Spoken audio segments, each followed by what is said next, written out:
The cafeteria smelled like burnt sugar and something close to wet grass, which meant the Sanavari students were eating lunch again. Their food always left a sweet fog in the air that stuck to clothes and hair and skin for hours. Ravi Anand sat alone at the corner table, spooning gray porridge into his mouth and pretending it tasted like his mother's sambar. It did not.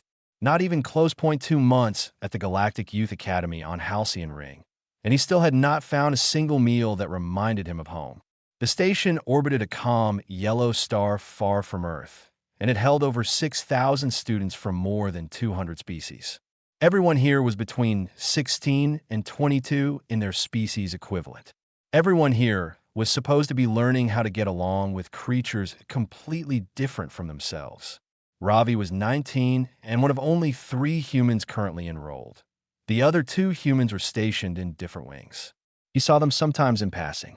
A polite wave, a nod, nothing more. Humans were still new to the galactic community. Earth had only been admitted 11 years ago, and most aliens still treated humans the way people back home treated stray dogs. Curious from a distance. Nervous up close to IT was not hatred. It was fear. Earth sat in the galactic registry as a category, 7 death world. The database entry on Terran life read like a nightmare. Venomous insects, apex predators in every climate zone, bacteria that could dissolve metal, oceans filled with creatures the size of shuttlecraft. When other students looked at Ravi, they did not see a quiet boy from a farming village in Tamil Nadu.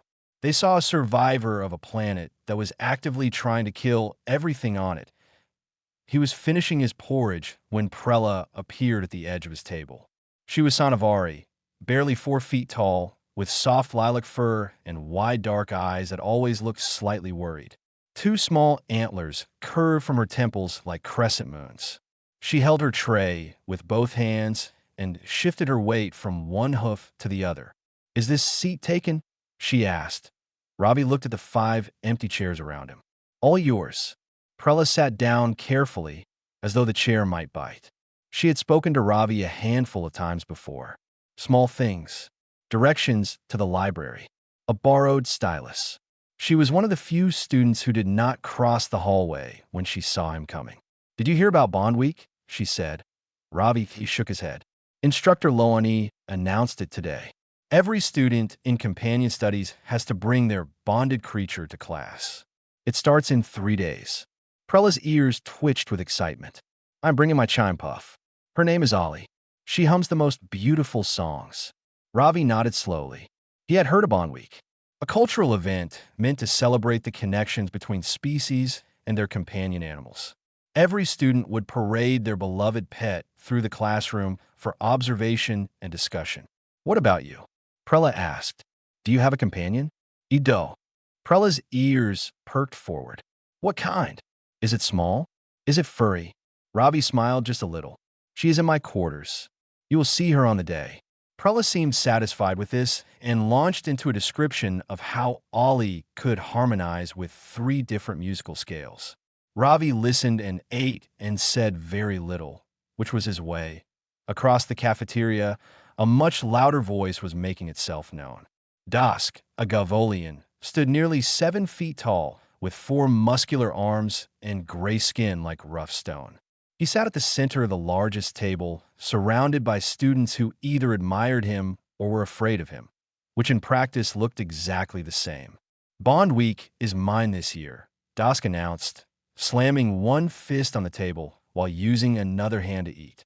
"My bristlehound has been with me since birth. There is not a single creature in this academy that can match him." Someone mentioned the human.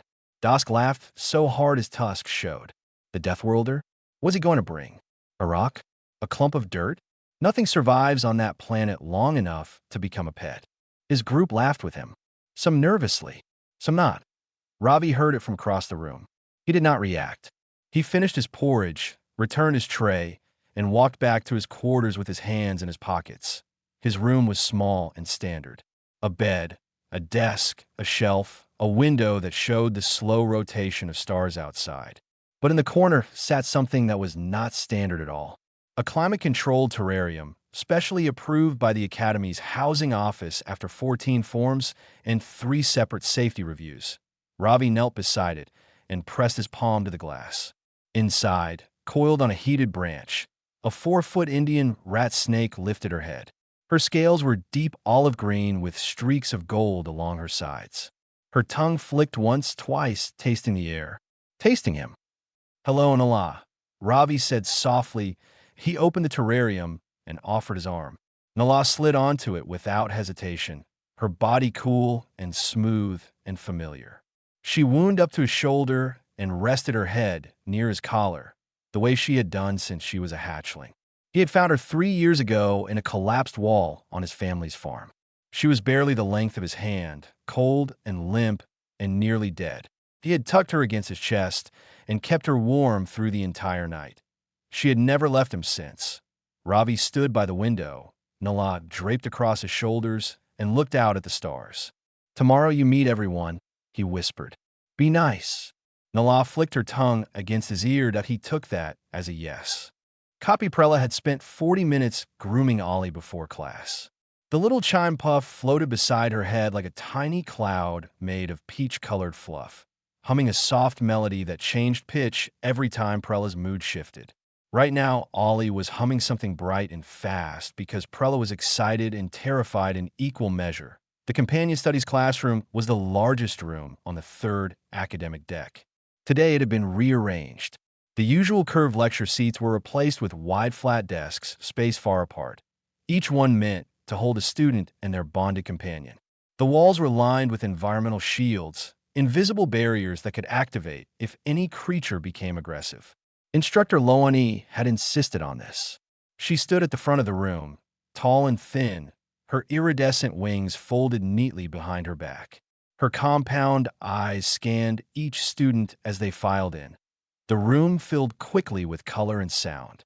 A Palani girl carried a silk wren on her wrist, its feathers shifting between silver and pale blue with every breath.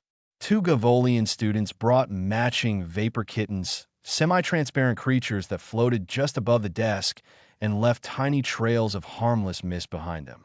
A Kelmari boy set down a moss crawler, a slow, 6-legged thing covered in soft green fuzz that purred when touched. Everything was soft. Everything was gentle. Everything glowed or hummed or floated or purred. Finnick, the Draelith boy who sat 2 rows behind Prella, placed his glow beetle on the desk with careful hands. His scales were pale blue, and his fingers were long and thin. The beetle pulsed with warm amber light, and Finnick watched it with quiet pride. He rarely spoke in class, but his eyes were always moving, always noticing. Then dusk arrived. He did not walk into a room so much as occupy it. His bristle hound trotted beside him on a short lead, its body covered in sharp quills that rattled with every step. The hound was the size of a large dog, with a flat face and 6 red eyes that swept the room like searchlights. Several students pulled their pets closer. Das grinned and took the largest desk at the center of the room. "Biggest creature here," he said to no one in particular. As expected, Instructor Loani tapped her datapad and called the class to order. "Welcome to Bond Week. Today, each of you will present your companion for observation. Place your creature on your desk and wait for your name to be called." One by one, students introduced their companions. Each presentation followed the same gentle rhythm. Name, species, how they met, what the bond meant to them. The class cooed at the silk wren. They gasped softly at the vapor kittens. They applauded politely for the glow beetle. When Dask presented his bristle hound, the rattling quills made several students lean back in their seats. Dask loved every second of it. Then Lani looked at her list and said, "Ravi Anand." The room shifted, not dramatically, but enough. A few students exchanged glances. The human, the Deathworlder. Everyone knew he was supposed to bring something today, and everyone had been quietly wondering what it would be. Ravi stood. He was average height by human standards, with dark brown skin and black hair that fell slightly over his forehead. He wore the same plain academy uniform as everyone else. In his hands, he carried a simple cloth bag, closed at the top of the drawstring. He walked to the front of his desk, set the bag down, and opened it. What came out moved like water. Ravi lifted Nala with both hands, her olive green body catching the classroom light. She was 4 feet of smooth, muscular serpent, her golden streaks glinting as she shifted. He placed her on the desk, gently. She coiled once, loosely, and raised her head about 6 inches off the surface. Her tongue flicked out. Then again, tasting the air, tasting the room, tasting the fear. For 1 full second, nobody breathed. Then Prella screamed. It was short and sharp, and Ollie's humming turned into a high-pitched wail. 2 students near the door bolted. A Kelmari boy scooped up his moss crawler and backed into the wall. Fennec went completely rigid in his chair, his blue scales turning a shade paler. Dosk's bristlehound reacted the worst. It scrambled backward, quills flaring, and tried to squeeze itself behind Dosk's legs. All 6 of its red eyes were locked on Nala. It let out a low, broken whine. Dosk stared. For once, he had nothing to say. Instructor Lohani's wings buzzed in distress. She stepped forward, her compound eyes fixed on the snake. Student Anand, what is that creature? Ravi's voice was calm, completely calm, as if he had just set down a cup of tea. This is Nala. She is a rat snake. Non venomous. She eats small rodents and likes warm places. She has been my companion for 3 years. Lohani pulled up her datapad with shaking hands. She searched the Galactic Fauna Registry. The entry for Earth serpents loaded with 7 red warning symbols, 2 hazard flags, and a note that read, "Approach with extreme caution. Terran serpents include some of the most efficient predators cataloged in any known biosphere." This is a predator, Lohani said. Her voice was tight. She is my friend, Ravi said. The room was chaos. Students whispered. Some were pressed against the far wall. Creatures whimpered and chirped in alarm. Nala sat on the desk, perfectly still, her tongue flicking slowly, unbothered by any of it. Lohani straightened her wings and pointed at the door. "Remove it." Immediately, Ravi did not move. He looked at Lohani with steady, dark eyes and said, "May I first show you something?" The room went quiet again. Not from fear this time, from something else. Something closer to curiosity. Lohani hesitated. Her wings twitched once. 60 seconds, she said. That is all you get. Ravi nodded and turned to face the class. Behind him, Nala raised her head just slightly, as though she too was waiting to be understood. 60 seconds. That was what Instructor Lohani had given him, and every single one of those seconds now belonged to the silence in the room. Ravi could feel it, the kind of quiet that presses against your ears. 34 students, 11 different species, and not one of them was blinking that he did not rush. Rushing was for people who doubted what they were about to show. Ravi had no doubts about Nala. He had known her longer than he had known most of the people in his life, and he trusted her more than he trusted any of them. That he turned to the desk and lifted his right arm, holding it flat, palm down, just beside Nala's coiled body. She responded without hesitation. Her head rose, her tongue tasted his skin twice, and then she slid onto his forearm like she had done it 10,000 times before. Because she had. "Nala can feel my heartbeat through her body," Ravi said. His voice was not loud, but in that silence it reached every corner of the room. "She can sense heat. She knows when I am calm and when I am not. Right now, my heart rate is 62 beats per minute. She knows I'm not afraid. And because I'm not afraid, she is not afraid." Nala glided slowly along his forearm. Her olive green body caught the overhead light and threw soft golden reflections onto the desk. She moved like silk over still water, every muscle working in smooth, invisible waves that a Palini girl in the 3rd row covered her mouth with both hands. "She is a constrictor by family," Ravi continued. "That means she can squeeze. But right now, feel how loosely she holds me." He lifted his arms slightly so the class could see. Nala was draped, not gripping. Her body lay along his forearm the way a scarf rests on a shoulder. No tensión, no pressure, just presence. She could hold tighter. She chooses not to. That is trust. Nobody moved, but something shifted. Ravi could see it in the way a few students leaned forward instead of back. Fear was still there, thick as fog, but through it came something else. The smallest edge of fascination. Then Finnick spoke that he had not meant to. The word came out before he could stop it, barely louder than a breath. She is cold-blooded. Ravi turned to look at him. Finnick sat rigid in his chair, his pale, blue scales tight against his neck, his long fingers gripping the edge of his desk. His glow beetle pulsed nervously beside him. But his eyes were not on the beetle. They were on Nala. Yes, Ravi said. She cannot make her own heat. She relies on the warmth around her. On sunlight. On warm rocks. He paused. On me. Finnick's throat moved as he swallowed. He was Dralith. Reptilian. Cold-blooded just like Nala. Of every species in the room, he was the one who could feel the connection most directly. Like me, Finnick whispered. It was not really a question. The moment cracked open like a seed. Then Das killed it. He slammed both right hands flat on his desk. The sound was like a gunshot. Half the class flinched. His bristlehound rattled its quills and snarled. This is insane, Das said.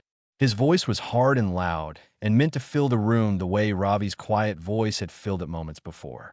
That thing is a predator. It belongs in a containment facility, not a classroom. Loani, are you really going to let a death worlder wave around a killing machine in front of students? Nala reacted, not aggressively. She simply lifted her head from Ravi's arm and turned toward the bristlehound. Her tongue flicked once, twice, 3 times.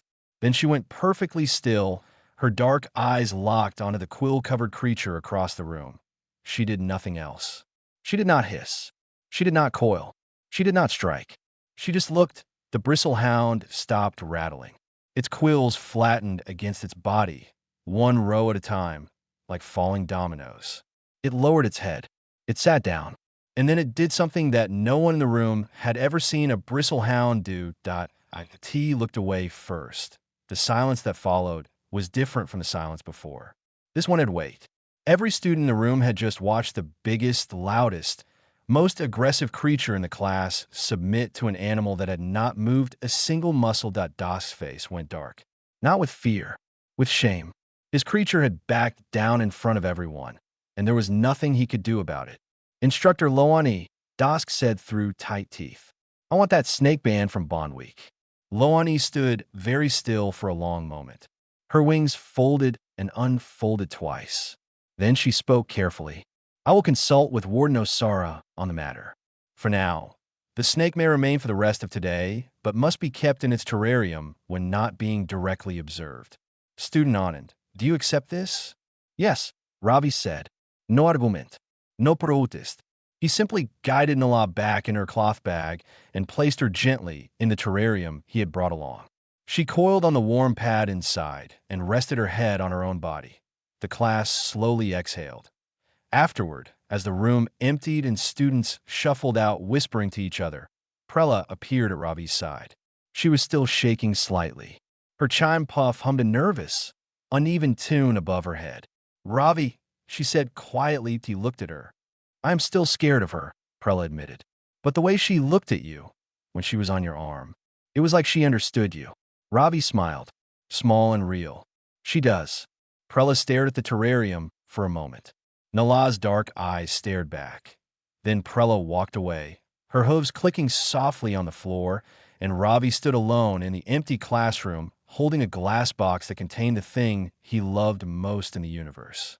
By the second morning of Bond Week, Ravi Anand had become the most talked-about student on Halcyon Ring, and he had not said more than 40 words to anyone outside of class.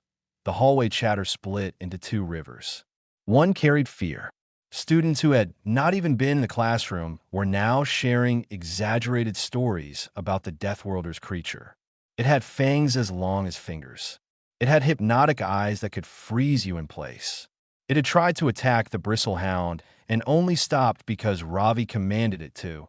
None of this was true, but truth was slow and fear was fast. The other river carried curiosity. A smaller, quieter current. Students who had been in the room and had seen Nala sitting still on Ravi's arm, doing nothing, harming nothing, simply existing in a way that somehow commanded respect from a creature twice her size. These students did not talk as loudly, but they talked. Finnick was one of them. He had not slept well.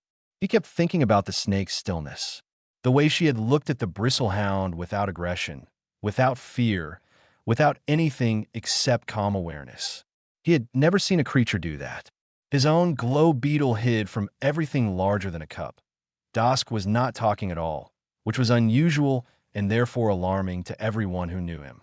He had spent the morning filing a formal complaint with the Student Affairs Office, demanding the snake be removed from Bond Week permanently.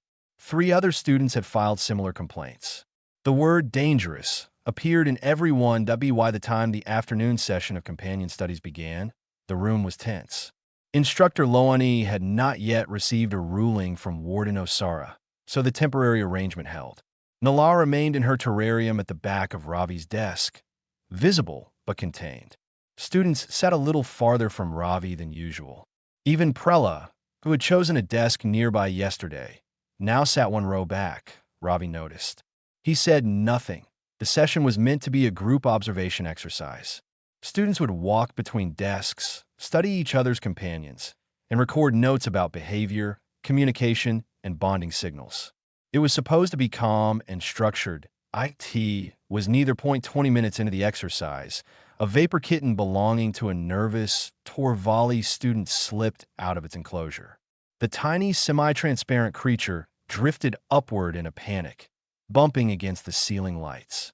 When it panicked further, it released a thick cloud of noxious mist from glands along its body. A natural defense mechanism, harmless in open air, suffocating in a closed room. The mist spread fast. Creatures reacted on instinct. A silk wren screeched and launched from its perch, crashing into a shelf. 2 chime puffs began wailing at frequencies that made the walls vibrate.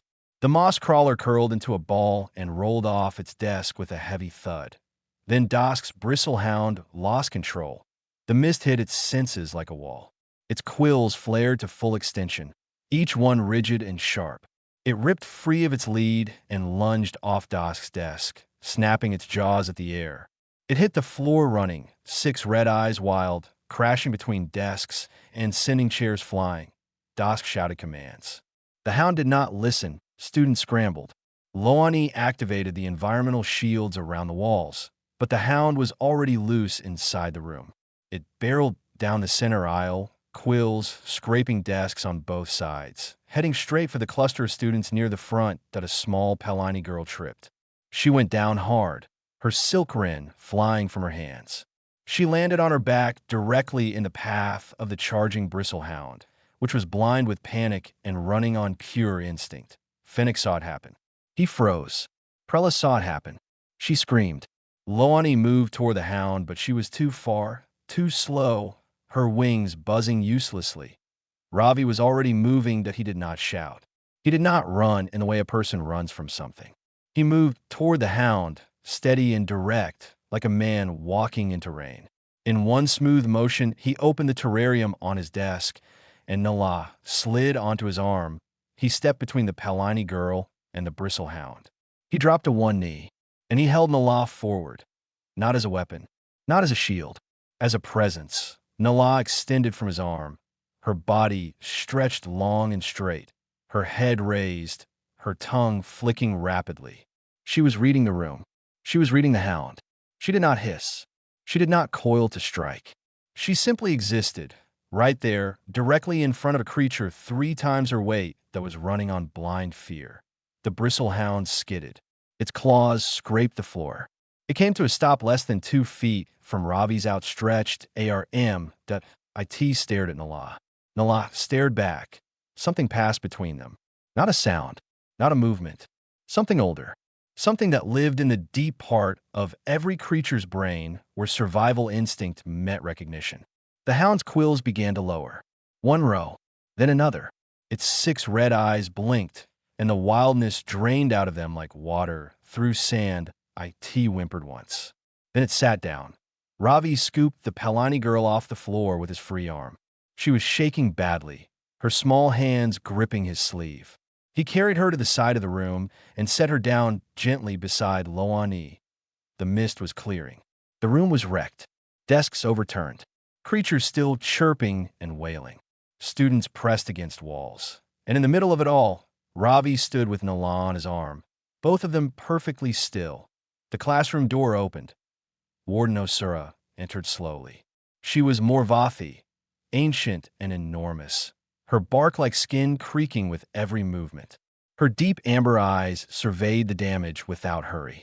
She listened as Loani spoke rapidly, as students talked over each other, as Dask tried to explain that his hound had been provoked. Then Osura looked at Ravi. "I would like to hear more about this creature," she said. Her voice sounded like wind through old trees. Warden Osara's office smelled like damp earth and something warm, like sun-baked stone after rain. The walls were covered in a living moss that pulsed with a faint green glow, and the ceiling was high enough to fit her full height. She was nearly 9 feet tall when standing, though she moved so slowly that most students forgot how large she truly was. Morvathi lived for centuries. They did not rush anything. Ravi sat across from her in a chair that was slightly too big for him. Nala rested on his lap, coiled in a loose circle, her head resting on his thigh. The terrarium sat beside the chair, open and empty. Osara had told him he did not need to keep her contained.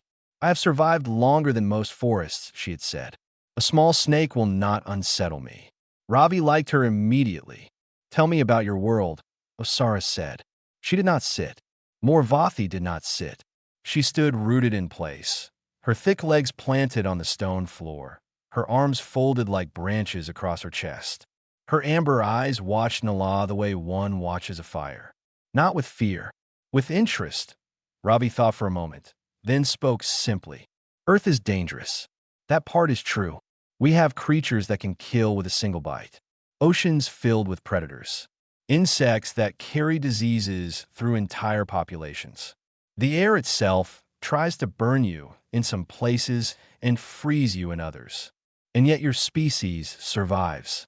More than survives. We live alongside these things. We always have." Ravi stroked Nala's back gently. She shifted under his hand, but did not lift her head. "Thousands of years ago, humans took wolves, wild animals with teeth and claws that hunted in packs, and we did not kill them. We fed them. We slept beside them. We earned their trust over generations until they became dogs. The most loyal companions our species has ever known." Osara tilted her great head. "You bonded with your predators. With everything. We ride horses, animals that can crush a man's skull with one kick. We keep cats, small hunters that kill for sport. We study venomous snakes in laboratories, not to destroy them, but to use their venom to make medicine that saves lives." Ravi paused. "We do not see danger and think only of destruction. We see danger and wonder if there's a way to understand it." Osara was quiet for a long time. Then she said, "Tell me about this one." Ravi looked down at Nala. She flicked her tongue against his wrist. "I found her when I was 16. My family has a farm in southern India. Rice paddies and coconut trees, and more insects than you can count. One day during the monsoon, a wall collapsed near the grain storage. I found her underneath the rubble. She was a hatchling, smaller than my hand, cold and barely alive. He could still feel it, the weight of wet stone, the mud, the tiny body curled tight against the cold. I brought her inside. My mother was not happy. She said snakes belong outside, not in the house. But I wrapped Nala against my chest and held her there the entire night. I kept her warm with my own body heat until she started moving again. In the morning, she was alive. She curled around my finger and did not let go." He smiled. "She never let go." Osara asked the question that no one else had been able to articulate. "Your world is full of things that can end you. Why do you form bonds with them instead of destroying them?"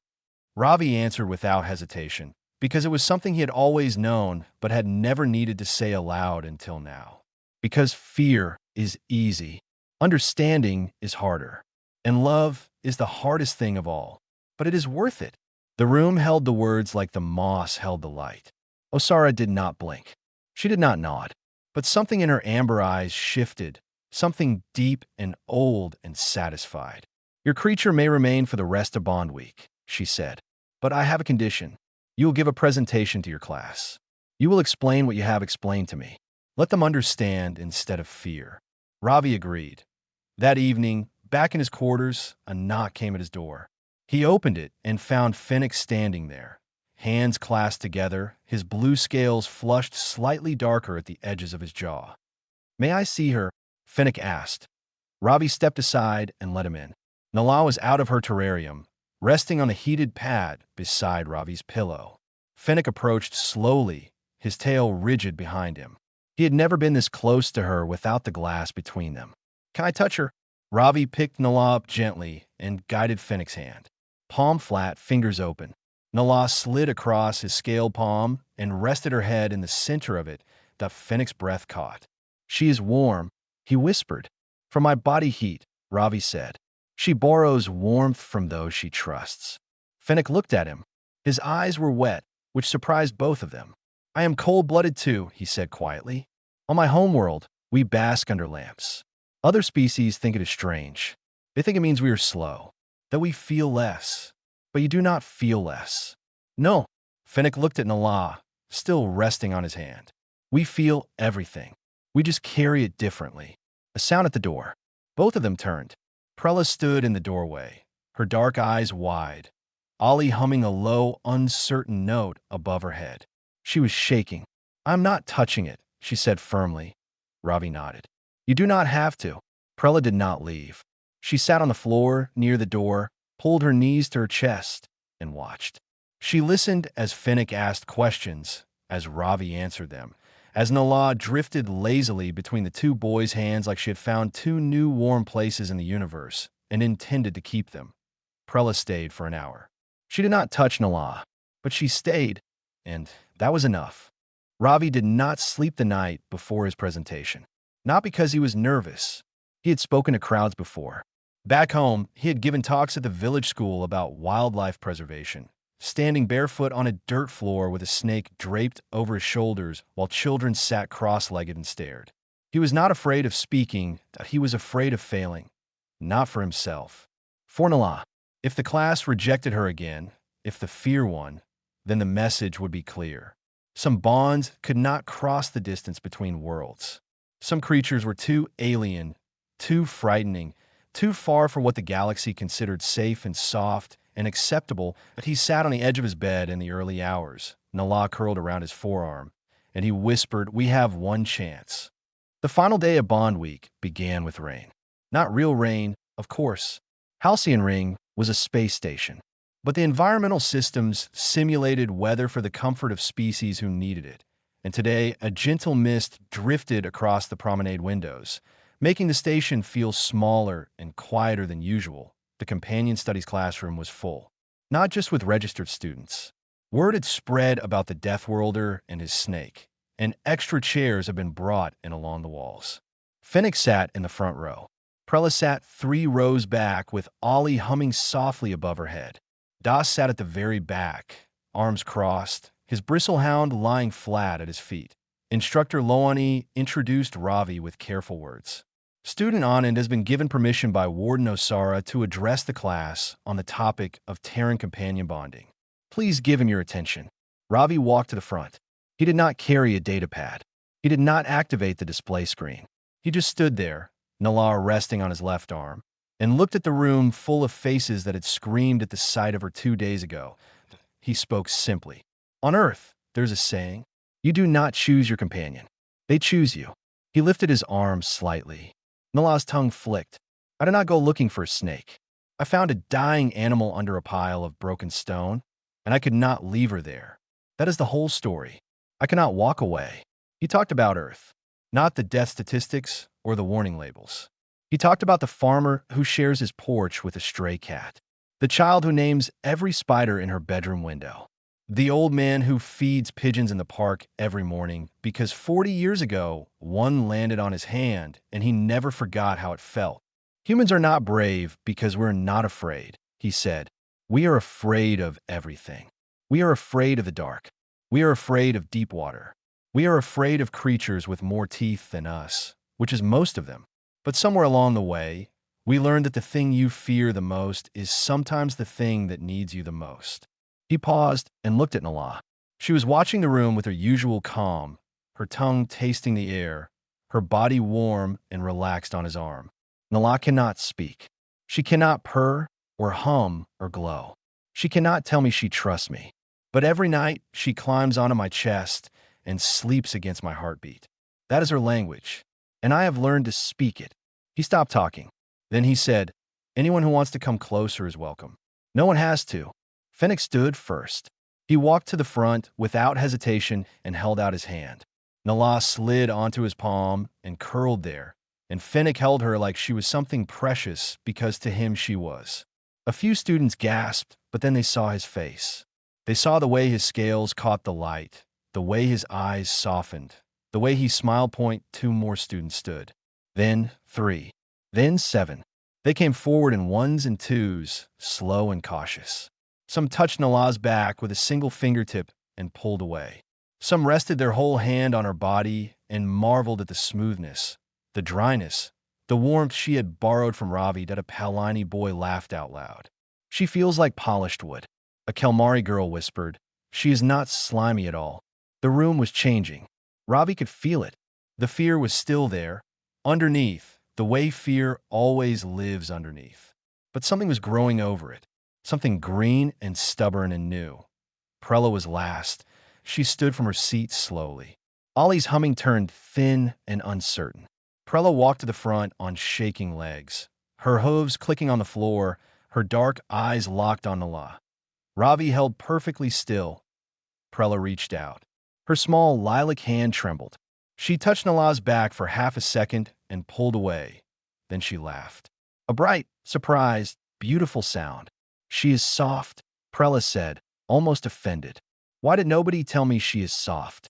The room laughed with her, and in that laughter, something broke open that could never be closed again. Das did not come forward. He watched from the back with his arms crossed and his face unreadable. But when class ended and students filed out, he passed Ravi's desk and stopped. He looked at Nala for a long time. "She is not afraid of anything, is she?" he said quietly. Ravi met his eyes. "She is afraid of plenty. She just trusts me to keep her safe. That is what a bond is." Das said nothing.